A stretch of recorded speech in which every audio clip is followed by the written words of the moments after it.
आज की कथा में हम श्रवण करेंगे कि किस प्रकार से धर्मयुद्ध अटल होता है।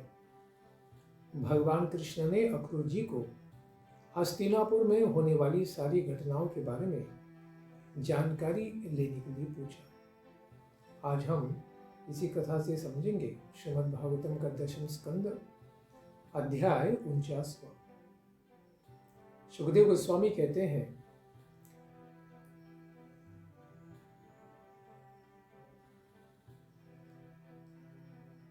संसार में महान राजाओं के यश से सुशोभित ऐसा जो पूर्व वंश था, इसी के हस्तिनापुर में जाकर वहां पर सबसे पहले राजा धृतराष्ट्र से अक्रूर जी मिलते हैं। उसके पश्चात भीष्म जी, विदुर जी, कुंती देवी, राजा बाहलिक, उन्हीं के पुत्र सोमदत्त, द्रोणाचार्य, कृपाचार्य, कर्ण, दुर्योधन, द्रोणपुत्र अश्वत्थामा, युधिष्ठिर आदि पांडवों के साथ और दूसरे भी इष्ट मित्रों से अक्रूर जी का मिलना होता है। अक्रूर जी जो गांधिनी के पुत्र हैं, ऐसे गांधिनी नंदन अक्रूर जी अपने बांधवों से यथा योग्य मिलकर उन सबों द्वारा अपने सुहृदों का कुशल पूछे जाने पर स्वयं भी उन लोगों का कुशल मंगल पूछते हैं। लेकिन दुष्ट संतानों वाले, अत्यंत मंदबुद्धि, जन्म से ही अंधे और राजनीति में भी अंधे, धर्म में भी अंधे और शकुनी जैसे व्यक्ति के द्वारा उसके विचारों के अनुसार चलने वाले राजा धृतराष्ट्र, जो राष्ट्र और गद्दी के प्रति बड़े धृत आसक्त थे, ऐसे धृतराष्ट्र महाराज पांडवों के प्रति व्यवहार को किस प्रकार से करते हैं, इसको जानने की इच्छा से अक्रूर जी कुछ महीनों तक हस्तिनापुर में निवास करते हैं। वे देखते हैं पांडवों का तेज, बल, पराक्रम, विनम्रता आदि सब सद्गुणों से वे युक्त हैं और उनमें प्रजाओं का प्रेम नहीं सहने वाले धृतराष्ट्र के पुत्र जो कौरव कहलाते हैं, इन्होंने जो विष प्रदान आदि बुरा कार्य किया था, भीम को विष दिलाने का प्रयास किया था, तो संसार में अच्छा भक्त बनने का ये भी एक प्रमाण है कि उन्हें विष देकर मारने का प्रयास होगा, वो भले भीम हो या मीराबाई हो। इस प्रकार से कौरवों ने अनेक कार्यक्रम किए। जो कुछ भी वे करना चाहते थे, उस सब को धृतराष्ट्र स्वीकार कर लेता था। इन सारी बातों को विदुर जी और कुंती जी ने अक्रूर जी को विस्तार से बताया। अपने भाई अक्रूर जी को आता हुआ देखकर कुंती जी उनके सन्निकट में जाकर बैठ गई और अपनी मातृभूमि के स्मरण करके उनके आंखों से आंसू ओझल आए और वे उनसे कहती हैं कि हे सौम्य, मेरे माता पिता, भाई बहनें, कुल की सारी स्त्रियां तथा सखियां हम लोगों का कभी स्मरण भी करती हैं।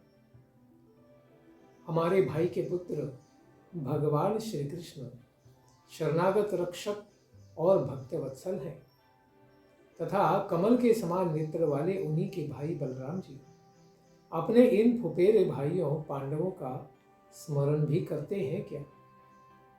क्योंकि हमारी स्थिति यहाँ पर ऐसी है कि भेड़ियों के बीच में विद्यमान हरिणी के समान है। शत्रुओं के बीच में विद्यमान मैं हमेशा ही शोक करती रहती हूँ कि क्या कभी भगवान श्री कृष्ण यहाँ पर आएंगे हमारे पास, अपने वाक्यों से मुझको और मेरे पितृहीन पुत्रों को कभी सांत्वना भी प्रदान करेंगे।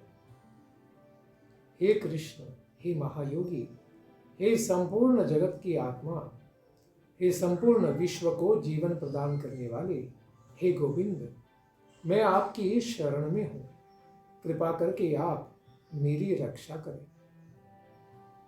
हे कृष्ण, ये मृत्युमय संसार से हम डरने वाले लोगों को मोक्ष प्रदान करने वाले आपके दिव्य चरण कमलों से भिन्न कोई भी हमारा तो रक्षक नहीं है, केवल एकमात्र आप ही हैं। हे भगवान, श्री कृष्ण, आप में माया का लेश भी नहीं है, क्योंकि आप तो परब्रह्म परमात्मा हैं। आप समस्त साधनों और उपायों के स्वामी हैं तथा स्वयं योग स्वरूप हैं। हे कृष्ण, मैं आपके शरण में हूं, कृपा करके मेरी रक्षा कीजिए। इस प्रकार से अपने सगे संबंधियों तथा जगत के स्वामी भगवान श्री कृष्ण को स्मरण करके आपकी प्रपितामही, सुखदेव गोस्वामी कहते हैं परीक्षित को कि आपकी प्रपितामही कुंती देवी अत्यंत दुखी होकर रोने लगी। अक्रूर जी और महायशस्वी विदुर जी ने, ये दोनों महात्मा सुख और दुख को एक समान मानने वाले थे, क्योंकि विदुर जी तो यमराज जी के अवतार हैं और अक्रूर जी भी महान भगवान के भक्त हैं।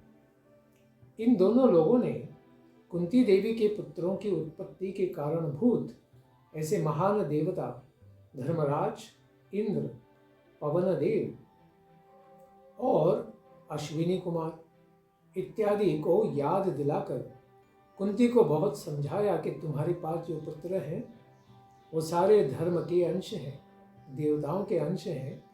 इनके द्वारा ही सारा कल्याण सिद्ध हो जाएगा भगवान की कृपा से, इसलिए आप धीरज रखें।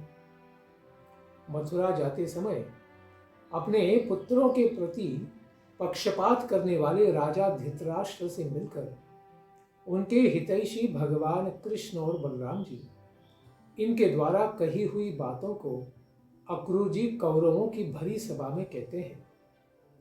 क्या कहते हैं? भो भो विचित्र वीर्य, हे विचित्र वीर्य नंदन धृतराष्ट्र, हे कौरवों की कीर्ति बढ़ाने वाले, आप अपने भाई की, पांडु की मृत्यु हो जाने पर सिंहासनासीन हुए हैं। वैसे तो पांडु ही वहां बैठे थे, उनकी मृत्यु के कारण आप बैठे हैं। आपने कोई राज्य जीता नहीं है, क्योंकि सारा पराक्रम तो पांडु ने दिखाया था।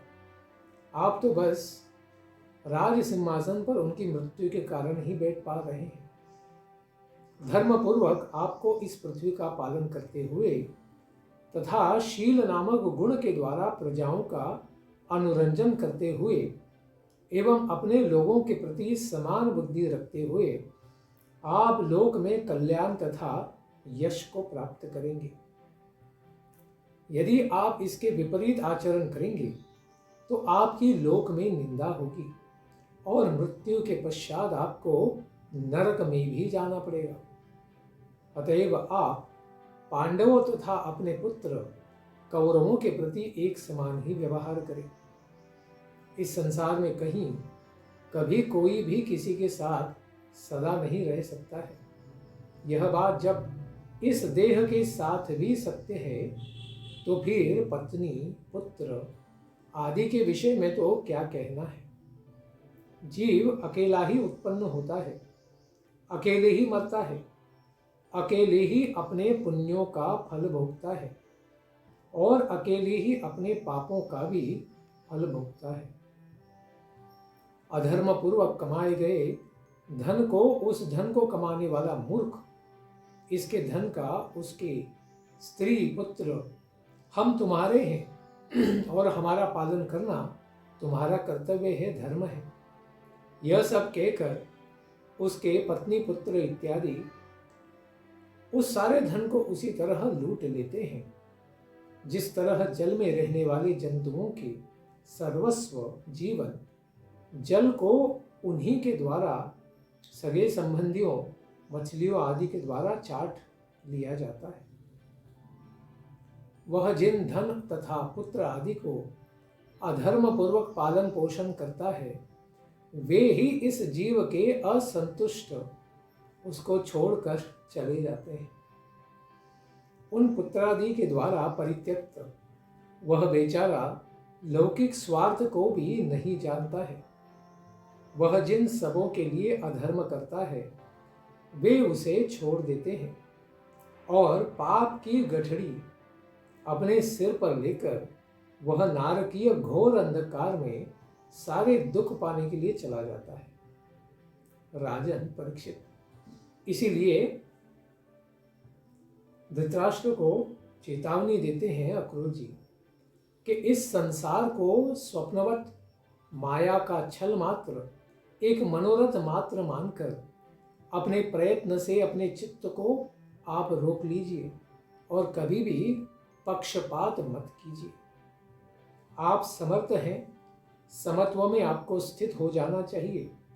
इस संसार की ओर से भी किसी भी भौतिक अपेक्षा को त्याग देना चाहिए। इतना कहने पर धृतराष्ट्र के ऊपर कुछ प्रभाव हुआ।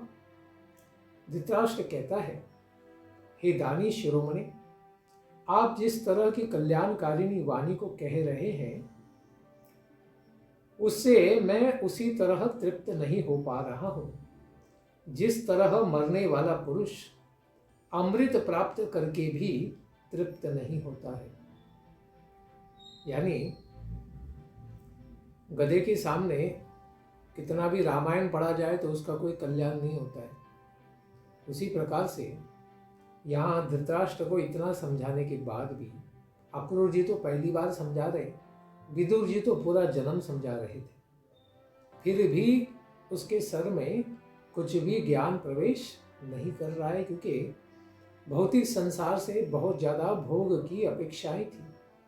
इसीलिए धृतराष्ट्र कहते हैं कि हे सौम्य अक्रूर जी, फिर भी अपने पुत्र के प्रति अनुराग के कारण विषम बने हुए मेरे इस चंचल हृदय में आपकी कल्याणकारी वाणी उसी तरह टिक नहीं पाती है जिस तरह एक बार बिजली चमकती है और दूसरे ही क्षण अंतर्धान हो जाती है।